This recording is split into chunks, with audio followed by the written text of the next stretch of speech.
Good morning from Panhandle Outdoors, America's only daily outdoor TV show.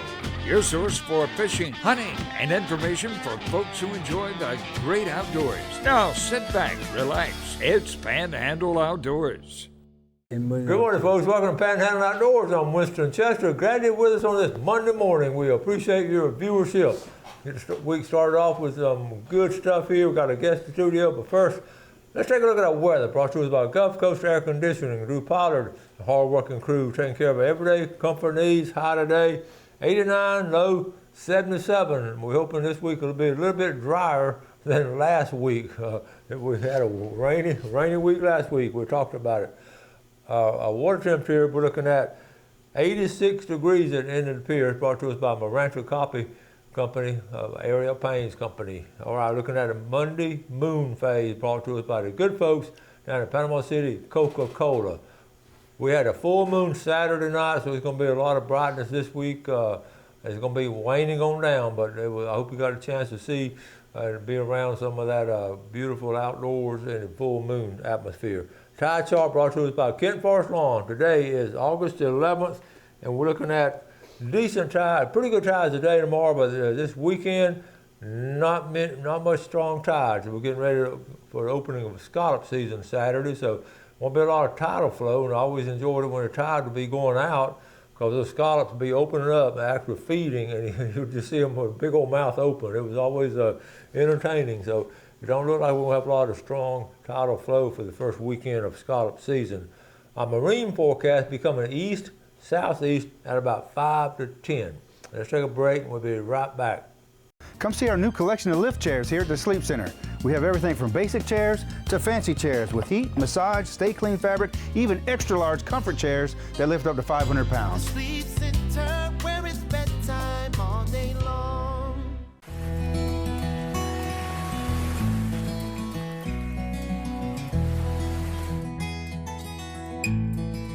Empire Real Estate of Florida, making your real estate dreams a reality throughout the Panhandle and more.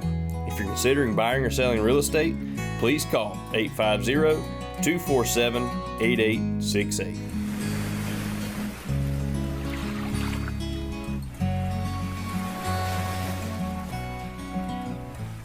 Real-time Fisher's Seafood Restaurant and Market on Highway 22. Fresh, delicious seafood cooked daily, shrimp boil, oyster bar, steam bar, and now featuring fresh barbecue smoked on-site chicken, pulled pork, and we'll cater large groups. Check out the seafood market with a great selection of some of the freshest seafood around. Friendly service, great food at a reasonable price. Real-time Fisher's Seafood Restaurant and Market. Kramer Marine and Outdoor is your trusted source for all your outboard boat and motor needs. We carry Skeeter Bay boats, all-wheeled aluminum boats, and have the largest selection of outboard motors, parts, and accessories in the area. And our master-certified, factory-trained technicians are ready to take care of you. So shop us online at KramerMarineandOutdoor.com or visit us at the corner of Frankfurt and 23rd next to Bill Kramer GM. We're here to keep you out on the water. The new Temper-Active Breeze delivers a warming bed for you and cooling comfort for your partner. So say goodbye to thermostat fights and hello to better sleep with personalized climate control. Only available at the Sleep Center.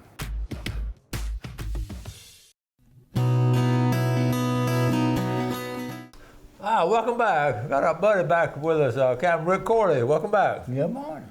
We're sitting here talking about all kinds of things, and we always love having Rick come in and talk about some of these historical facts. And I didn't know this till the show before we started the show. I didn't know Captain Rick was on the ski team. Yeah, over at Treasure Island. We got a picture of this now. Captain Rick Corley out there on the ski team with his Speedos on. But y'all no, I'm teasing. But we got a picture of the ski team. This is I didn't know this. Jeff, let's show this picture here, right here. Wait, we got. It started out in 1959. Tell us about it while I get set up. And it was started with Ronnie Sapp, and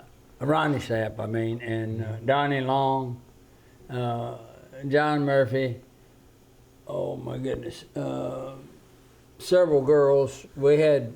There was about 8 or 9 of us that started out. I didn't start with them. I joined them the next year in '60 and skied with them 2 summers a little bit. Where'd y'all do this? Right there in Grand Lagoon between Captain Anderson's and around.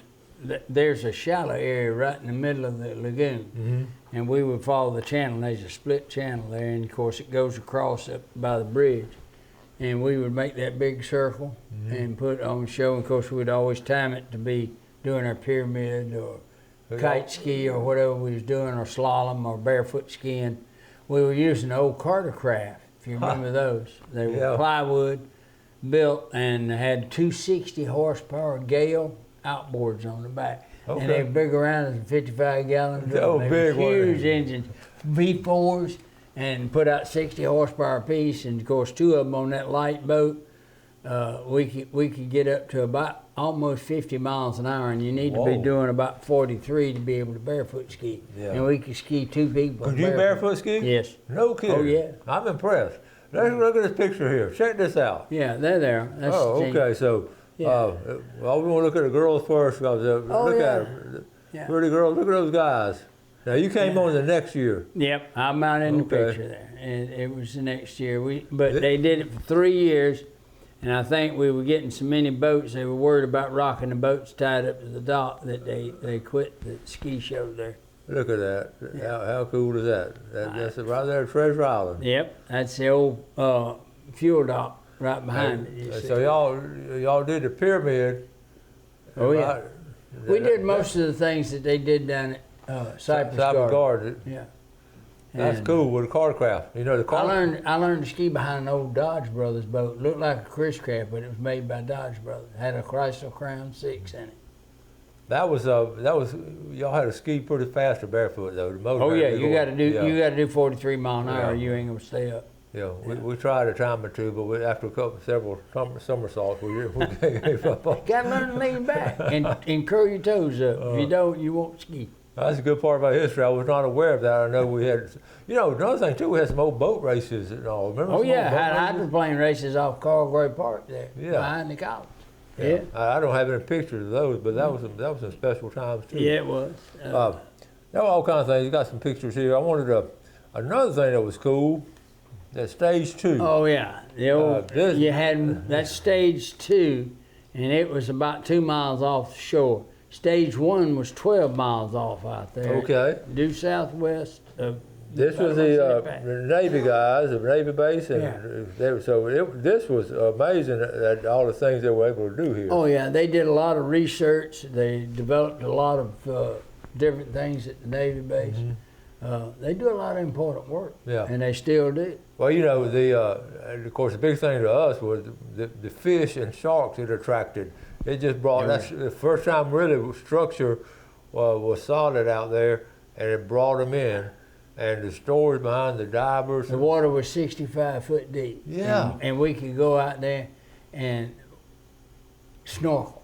And we'd go, pitch up, go straight down, and take the spear out of the spear gun and go around and just stab the bottom when you'd see it fly, and come up with them like pancakes on a spear. Isn't that amazing how many flounder around there? Oh man, this flounder right here would have been about normal. That you got over here. Yeah. They were big. There were a lot of them, and a lot of barracuda too. That's something we didn't talk about a lot. How the barracuda they were always around those pilings. Yep. And they just were lurking. Scared me to death one time. I was sitting there in one about 6 foot long, and they would be 10, 12 feet off out there, or a little more. And all of a sudden he'll flick his tail, and he's right here, and about 6 inches from your face. And what it was, we had that ring around the mast, and it was stainless steel, and it would catch the light. And they don't see so good at distance; they're nearsighted. And he would come zooming in so fast, it looked like he just transported himself. Ooh. And scare you to death, because he got a lot of teeth. He'd stop right here and be doing this with his mouth, and when you finally can swallow your heart and get it back in your chest, You realize he figured out what you were, and he's not interested. But And man, every one of those teeth was sharp. oh, I mean, it come to cut point- you a razor Just a sharp. mouthful of teeth. Yeah. And I had one driver tell me one time that he thought it was a similar situation, but a different mask. And he thought the barracuda saw the reflection of another barracuda in his mask. Could and be. came toward him too. Yeah. So that's too close for comfort. Yeah. Let's take a quick break and be right back with Captain Rick. All right. When it comes to protecting your investment, only the best will do. At Hammerdown Roofing, we specialize in high-caliber roofing solutions tailored to your specific needs. Our custom roofs are truly built to last. From the design phase to the completion, our experienced team ensures detail every step of the way. Elevate your home or business with a roof that's unmatched. Give us a call for a complimentary consultation. Hammerdown Roofing. Let us put the hammer down on your next project. If you haven't been to Lighting by Levon lately, you haven't been to Lighting by Levon. We've recently expanded and refreshed. Lighting by Levon is now the largest lighting showroom in our area, featuring thousands of unique and exquisite fixtures and fans that are sure to impress. Visit our dedicated crystal room and check out our clearance center for unbeatable deals. We also repair, rebuild, and custom build light fixtures and lamps. Lighting by Levon is in Lynn Haven and Inlet Beach. Growing up in Florida, I spent a lot of time outside. Being fair-complected, that wasn't the best idea. Now I have extensive sun damage. I've been to multiple dermatologists, and Dr. Sinceri is the only one I will see now. His office staff is professional, they are knowledgeable, and he is an all-around good family man. I highly recommend Sun Dermatologist and Dr. Sinceri. Sun Dermatology, now accepting new patients. At Woodrick Financial, we believe your money should work as hard and with as much purpose as you do. Led by faith, integrity, and a commitment to personalized planning, CEO Walter Woodrick helps families and people across the Panhandle who love the outdoors build legacies that last. Whether you're planning for retirement, investing wisely, or protecting what matters, we're here to guide you. Call us today and let's plan your future with purpose.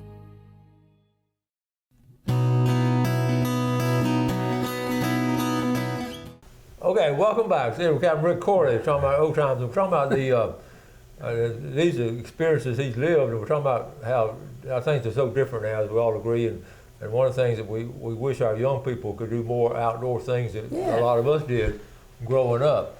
And I was sharing experiences and stories and all. I know y'all have a bunch of them too. Sure. And we had Mason on the show last week, and he, talking about the things they're doing.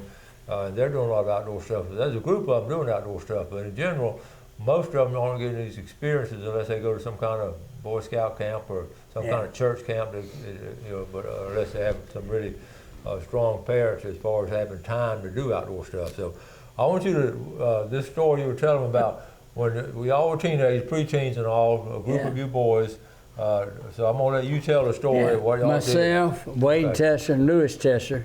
The two brothers, they lived behind us there, and their dad was a charter boat captain. Okay, I'm gonna zoom in to Grand Lagoon. Okay. Yep. And if they're familiar with where Grand Marlin Restaurant is, that used to be our place. It was Tom Rick Motel Marina. Where the Grand Marlin is. Yep. Right in here. And okay. and when I was 14 years old, we would we'd find pieces of tin, 4x8 tin. Okay. And we'd make our own boat or a kayak. We would build it, and we'd make it 8 foot long. Of course, when you folded it around and built everything around it, it was 2 foot wide. And we would take an old Army pup tent, put it in there with us. Each one of us had a pup tent. And we would have, potted meat, pint of sausage, some crackers, about a half a loaf of bread, Mother gave us, plenty of water, maybe a drink or two. We'd load that thing down. We didn't have about much freeboard on it. Wow. But we'd paddle from Grand Lagoon all the way down to Alligator Point where... Okay, so we're going to follow this path. Okay, yeah. so they're right there.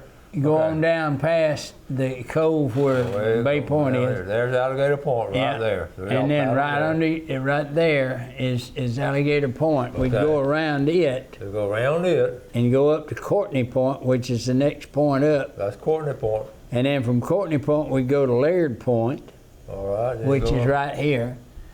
Right there. Which And one? then, Right there, yeah, right there. and then Okay. Laird Point, we would go on up by the Navy base, go under the Hathaway Bridge. Go up under, y'all go all the way up and through here. Yeah, go under the Hathaway Bridge. Go under Hathaway There's Bridge. the bridge. Paddling. There you Yeah, paddling oh yeah, we're making about 2 miles an hour.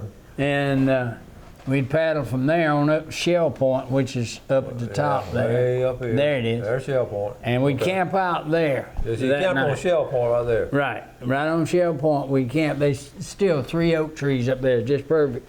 We had a little fire pit we'd built there. All right, so put it in perspective. You go, okay, y'all see where they're coming from. The right down the bottom of the screen. It's about 7 miles. about 7 mile paddle. Yeah. Okay, so And it'd take us about Okay. 3 hours.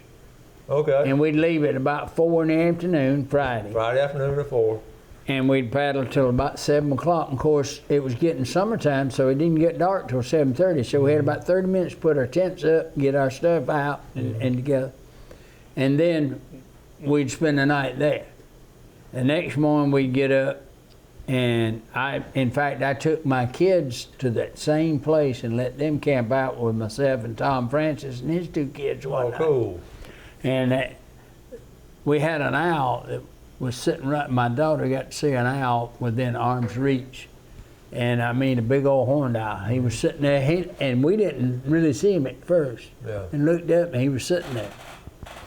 And I said, Piper, look up. And she looked up, and the owl was right there. And she wanted to touch him, and he flew when he did that. But So that kind of stuff is what we got to see. So when y'all set up your pup tent, and Yeah. you had your food to eat and your water to drink. So then y'all, how long would y'all stay there? All weekend. All weekend. We would usually go on from there down to Long Point's the next point down, and then the next point from there is Breakfast Point.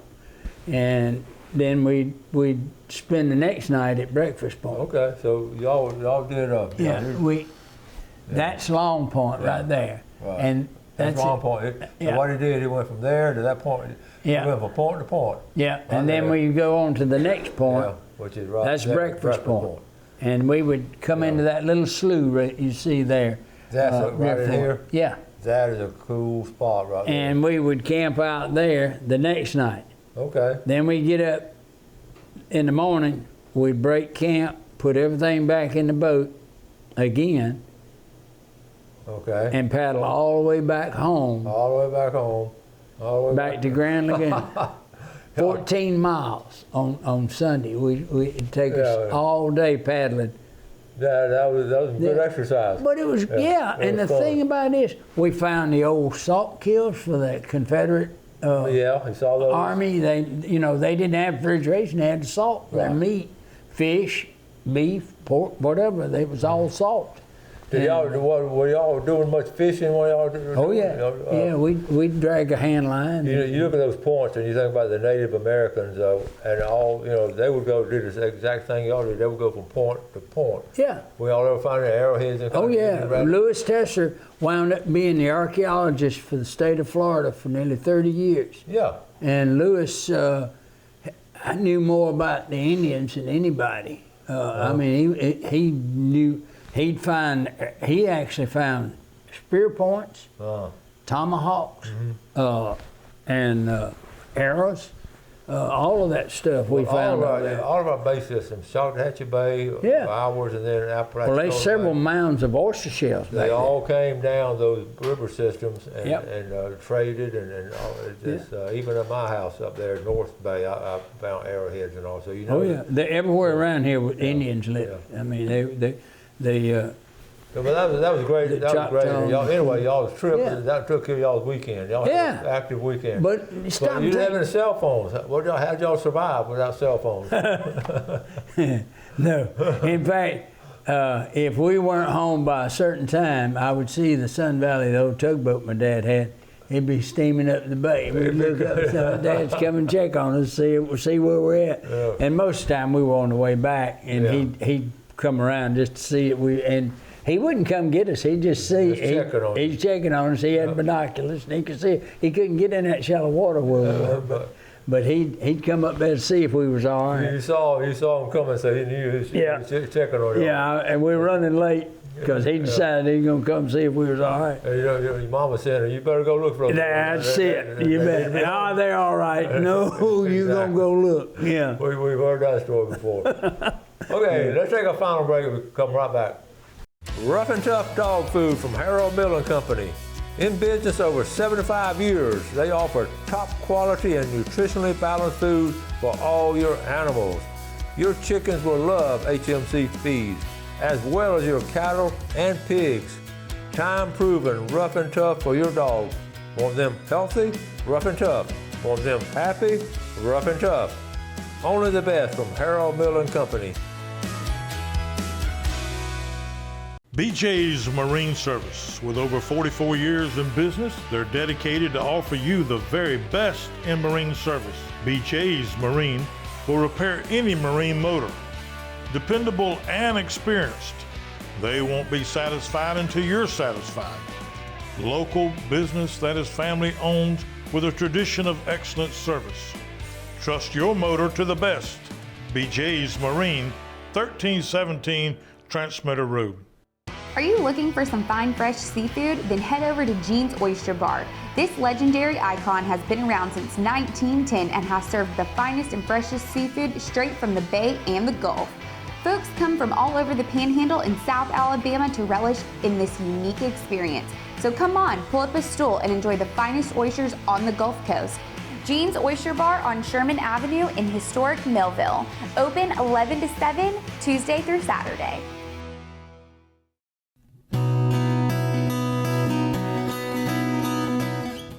Okay, welcome back. Let's take a quick look at our fishing game time today, brought to us by Blue Water Outriggers in Port St. Joe. 125 to 325 this morning, and this evening 149 to 349. And we're here with Captain Rick Corley talking about all kinds of historical events that happen here all around the water, all kinds of things happening around the water here on the coast. And we're thinking back to Tyndall and World War II, how all that came together and all the different experiences. Just so many stories and all. I cover a lot of them in my book with the old fishermen and all, but I always get tickled before I get with Captain Rick about Captain Virgil Anderson. He wanted to sort of join the war and all, but they told me he was too old, but that he could take his boat out and go up down the coast and look for submarines. So he did that. Yeah. And but he served. But anyway, this picture here. We'll show this picture here. This is sort of a. We'll get us started. Tell us this story here. That's a T6 Texan. It was used for a lot of training, pilot training, but that one is set up for gunnery training. In fact, Clark Gable was one of the instructors. Was he an instructor for this plane here? Okay. And Johnny Reaver was in the Civil Air Patrol, and of course we had an old L5, which was from World War II and Korea. That was a liaison spotter plane. Mm-hmm. And Johnny flew it a lot out of Scalene Airport, which is on the corner of 11th Street and Balboa there. And I told him, I said, you're wicked. He said, what do you mean? I said, we have to land over a graveyard every time. I said, are you trying to tell us something? That's where the original Airport Road, that's how I got the name Airport Road, because that's where it went. Yeah. So anyway, Johnny was flying and he flew over and saw a submarine over there just west of Highway 79. And because he used to fly the power lines, patrol for damage to the power lines, and so he happened to be out coming back that way. He used to fly down the beach, saw it. Well, he called it in, and the Navy then turned it over to Mobile, who sent a PBY over, and they depth charged it, and it damaged the sub bad enough that they decided they needed to scuttle it. The enlisted crew got off the boat, and they arrested them and took them to the Bay County Jail. And the officers scuttled the boat and went down with it. Really? Yeah. Okay. Most people don't know that, but my dad was privy to that because he was one of the officers in charge here at that particular time for the coastal defenses. And he was in the Navy at the time. And so that sub, I know where it is. Nobody else does. All the other people that knew where it was are dead now. I'm the only one living. And I'm not going to tell anybody because it is a national graveyard for the German Navy. So it's not a public area? I mean, people don't know about it? No. Nobody knows where it is. And it's not in real deep water, but you wouldn't recognize it unless you know you're looking for something like that. I've dove on it. And but the one that really knew the most about it was a fellow named Charlie Noble. And he used to be a diver at the Navy base. And he extensively documented a whole lot of stuff there with it. But it's only in about 90 feet of water. They went offshore. That's interesting. And I guess those German soldiers after war, I guess they were repatriated. Yeah. But it's interesting that they went down. I didn't know about them. The officers went down they scuttled the ship. The captain does. But man, I didn't know all that story there.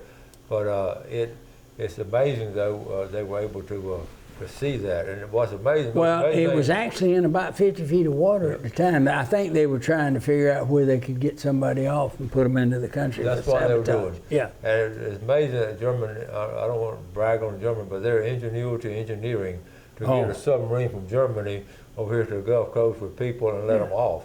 And the thing is, you're talking about a 200-foot boat.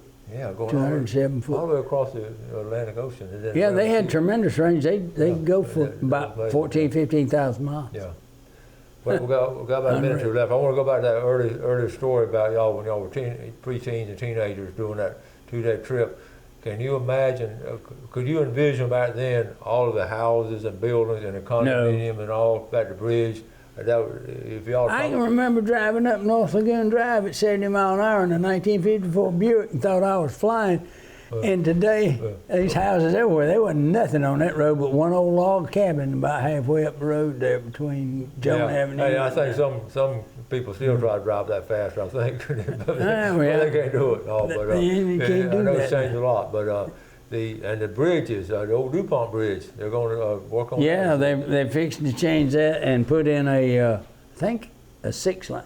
That's going to be nice. Yeah. And it's going to be higher and it's got a bigger opening because that's, believe it or not, that's the hardest bridge to make with a tug and tow because the way the water runs across, coming around that corner, it runs across at a 45-degree angle and you've got to make a left turn into it.